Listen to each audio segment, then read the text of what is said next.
یہ قرآن کا نظام ہے۔ اب آئیں اس بات کی طرف جو یہ کہا جاتا ہے کہ عورت،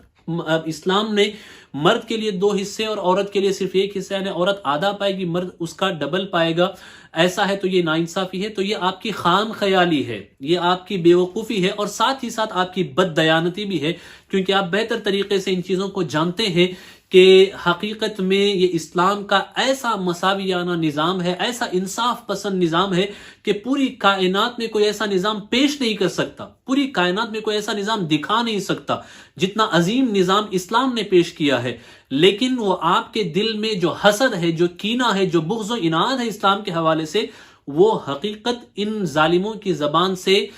ظاہر ہونے نہیں دیتا، وہ حقیقت کو چھپاتے ہیں، ورنہ وہ جانتے ہیں کہ اسلام ہی ہے جو عورتوں کے حقوق کی حفاظت کرتا ہے۔ اب دیکھیں اس میں لاجک کیا ہے۔ عورت جو ہے شادی ہو کر کے جب عورت کی شادی ہوتی ہے اپنے شوہر کے یہاں جاتی ہے، جب وہ شوہر کے یہاں جاتی ہے تو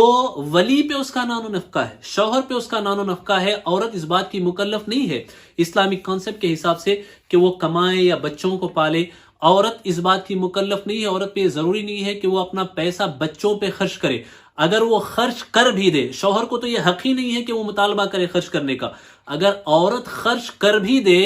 تو it will be consider a charity, اس کو صدقہ سمجھا جائے گا۔ عورت جو بچوں پہ خرچ کرے گی وہ شوہر اور بچوں پہ صدقہ سمجھا جائے گا، عورت پہ لازم نہیں ہے۔ البتہ مرد کے اوپر یہ ریسپانسبلٹی ہے، ذمہ داری کہ he have to take care of his wife and his children، وہ اپنے بچوں کا بھی خیال کرے اور اپنی بیوی کا بھی خیال کرے، ان کا نان و نفقہ شوہر کے ذمے ہوتا ہے۔ تو لہذا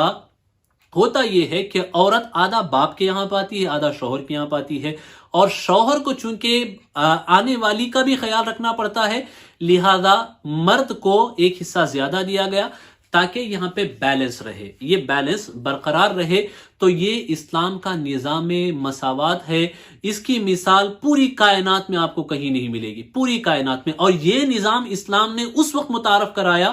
جب عورتوں کو زندہ دفن کر دیا جاتا تھا، عورتوں کو زندہ رہنے کا حق بھی نہیں دیا جاتا تھا،